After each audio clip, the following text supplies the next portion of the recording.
Então, meus amigos, bom dia, boa tarde, boa noite a todos os senhores. Olha, o vídeo que eu tenho para fazer hoje, a matéria que eu vou analisar com os senhores, ela é tormentosa, vamos assim dizer. Tanto que o julgado se deu por maioria, tá? Foi por 3-2 o julgado da terceira turma. Vou logo adiantando, é o RESP 1814639. RESP 1814639. Gravei ainda há pouco um vídeo sobre prisão civil prisão civil do devedor de alimentos, e a matéria que tem a ver com alimentos também, mas o cabimento da ação de prestação de contas em matéria de prestação de alimentos, além do julgado ser por maioria, 3-2 na terceira turma, ele muda o entendimento consolidado. Então é importante analisarmos.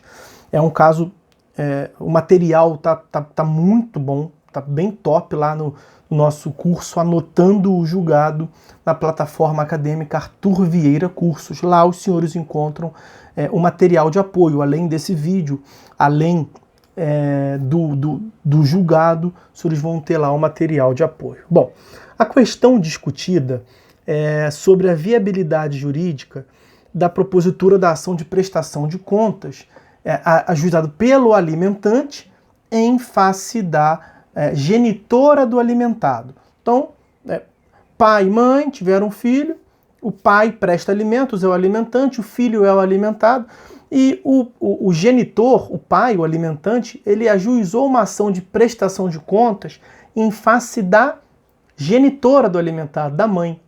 E aí a grande questão é que sempre se entendeu, o entendimento consolidado do STJ é no sentido de que ela é parte legítima. Além de ser parte legítima, não haveria interesse de agir, mas eu vou tratar disso adiante com os senhores em item separado. Deixa eu antes tratar aqui de aspectos fáticos, tá? Nós tivemos uma primeira ação de alimentos em que foi deferida lá, até foi com 30 salários mínimos o pagamento de alimentos por conta de claro, a necessidade e a possibilidade do alimentando e do alimentado. A possibilidade deve ser por conta do aspecto econômico do alimentante, naturalmente, e quanto ao alimentado, a necessidade surge por conta de enfermidades. Ele é acometido da síndrome de Down e tem outras enfermidades que dificultam aspectos cognitivos, e a saúde é bem debilitada do alimentado. Foi fixado inicialmente, portanto, em 30 salários mínimos. Depois foi proposta uma ação revisional de alimentos, quando reduziu de 30 para 15 salários mínimos, na verdade, para 15 mil reais. Então, o alimentante paga ao alimentado a quantia de 15 mil reais. Depois nós tivemos uma terceira ação. Então, a primeira ação que fixou em 30 salários mínimos, a segunda ação revisional que reduziu para 15 mil reais mensais, e aí veio a ação de prestação de contas. O fundamento da ação de prestação de contas, proposta pelo alimentante, pai, em face da genitora do alimentado, a mãe, se deu pela alegação de que havia suspeita de desvio de finalidade do valor dos alimentos recolhidos ao alimentado, e que havia suspeita de que havia um locupletamento, que na verdade que a mãe ficava com dinheiro e não dava o melhor tratamento que o filho merece, toda essa questão relacionada ao direito de família. E aí, tanto o juízo de piso, tá, do Rio Grande do Sul, quanto o Tribunal do Rio Grande do Sul julgaram extinta a ação de prestação de contas pelo entendimento até então consolidado do STJ, no sentido de que, em primeiro lugar, a genitora não seria a parte legítima. Por quê? Porque o alimentante não tem relação jurídica de alimentos com a genitora. A relação jurídica do alimentante é com o alimentado. Logo, ela seria parte ilegítima. A mãe, ali no caso, ela atuaria como uma representante legal do menor. Então, ela seria parte ilegítima. Esse é o primeiro dado. O segundo dado, que era o que prevalecia até então, era a falta de interesse de agir, porque a prestação de contas teria como finalidade a análise das contas para apuração de eventual saldo.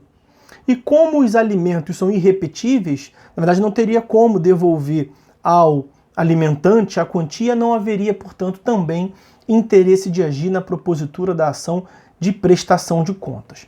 Se os senhores forem a prestação de contas, os senhores sabem, está lá prevista no artigo 550 a 553, 550 a 553 do CPC. E como os senhores já podem ter percebido, eu estou o tempo todo aqui falando com os senhores no passado, que este era o entendimento, porque naturalmente nós tivemos uma modificação.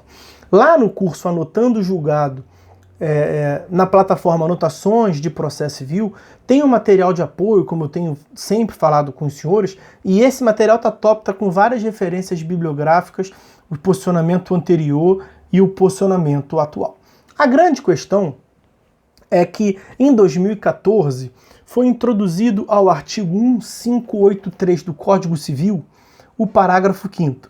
Então nós temos o artigo 1583, parágrafo 5º do Código Civil, onde se afirma expressamente a possibilidade que na guarda unilateral o genitor que presta os alimentos pode propor uma demanda de prestação de contas. A redação do dispositivo é a seguinte: a guarda unilateral obriga o pai ou a mãe que não detenha a guarda a supervisionar os interesses dos filhos.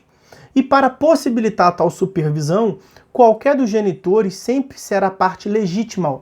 Qualquer dos genitores será parte legítima para solicitar informações ou prestações de contas, objetivas ou subjetivas, em assuntos ou situações que direta ou indiretamente afetem a saúde física e psicológica e a educação de seus filhos.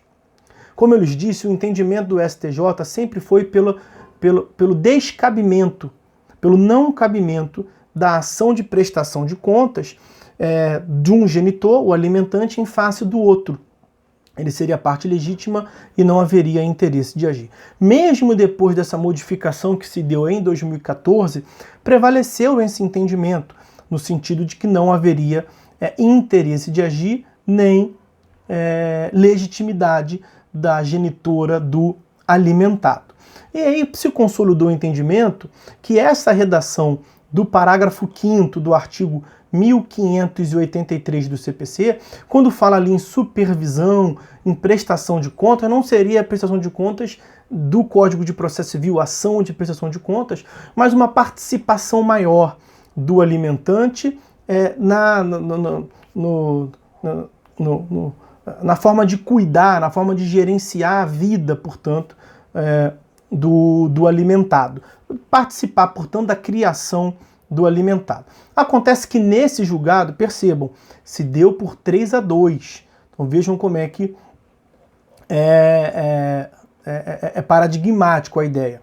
Nesse julgado, o RESP 1814639 Rio Grande do Sul, RESP 1.814.639 do Rio Grande do Sul, o relator, Paulo de Tarso Sanseverino, votou no sentido de desprovimento do recurso do RESP, né, mantendo, portanto, a decisão da primeira instância e do Tribunal Local do Rio Grande do Sul pelo descabimento da prestação de contas.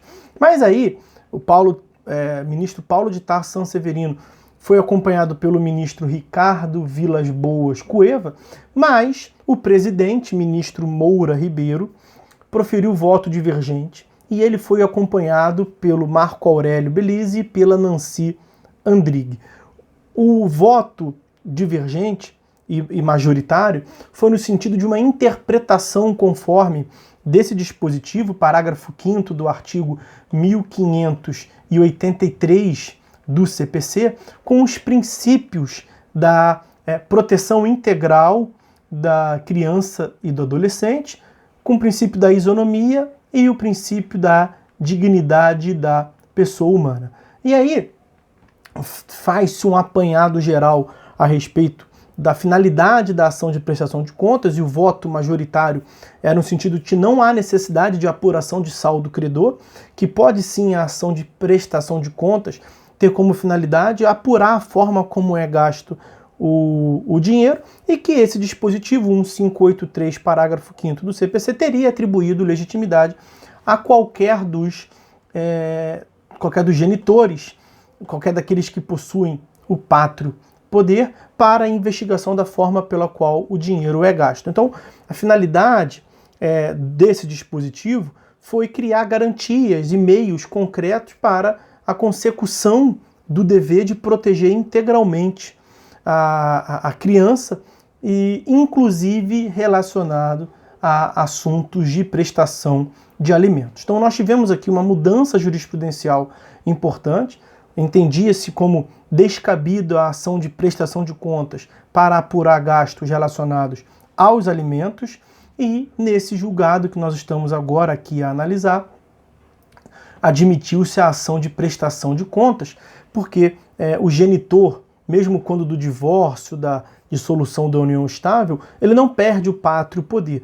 Então ele tem a obrigação de prestar os alimentos, mas ele tem o direito também de saber como que essa quantia, como que os alimentos estão sendo disponibilizados, portanto, ao menor, ao alimentado. Tá? Então, em conclusão, o voto prevalecente foi no sentido do cabimento da ação de prestação de contas em matérias de obrigações alimentícias, vez que o alimentante, não guardião, não tem a guarda, ele tem o direito de averiguar se os valores que paga a título de pensão alimentícia, como eu acabei de lhe dizer, estão sendo dirigidos de maneira consentânea ao benefício e voltados aos pagamentos das despesas necessárias à subsistência do menor.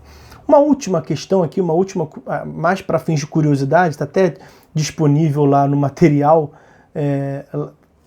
de apoio lá no curso Anotando o Julgado, é que nós temos a garantia do segredo de justiça, os senhores sabem bem disso, né? E aí, por conta de ser uma questão familiar, nós temos segredo de justiça nessa hipótese, e apareceu assim, está no julgado lá, recorrente JEP, recorrido JSF. Só que quando você vai ao nome do recorrente JEP. E quem é o advogado do recorrente? Joaquim Ernesto Palhares. JEP. Recorrida, JSF. Qual é a advogada da recorrida? Jucinara Sena Fernandes. JSF. Então me parece, não tenho como saber, que me parece que a nomenclatura, dar nome aos advogados, acabou entregando aqui quem são recorrente e recorrido. Bom, mas nossa função aqui não é fazer fofoca, é uma mera curiosidade. Tá aí, portanto, a previsão, está aqui uma mensagem de pouca bateria, deixa eu ver aqui. Já estamos também em conclusão. Bom, tá aí, portanto, para os senhores a análise desse importantíssimo julgado, RESP 1814639 do Rio Grande do Sul, uma mudança, portanto. Tem que acompanhar o julgamento das outras turmas, ver se vai bater na sessão. Provavelmente vai bater na sessão por embargo de divergência, né? Porque o entendimento da corte era no sentido de descabimento da prestação de contas para fins de obrigação alimentícia, e agora, nesse julgado, afirmou-se sim o cabimento desse tipo de ação. Vamos acompanhar, os senhores vão receber informação aqui de eventual decisão futura sobre o caso, tá certo? Bom, então, meus amigos, é isso. Fiquem todos com Deus. Espero todos os senhores lá no curso, anotando o julgado da plataforma Arthur Vieira Cursos, cupom de desconto AVC. Os senhores verão lá que o desconto vai ficar, o valor vai ficar desse tamanho assim. Um abraço, fiquem todos com Deus e até a próxima.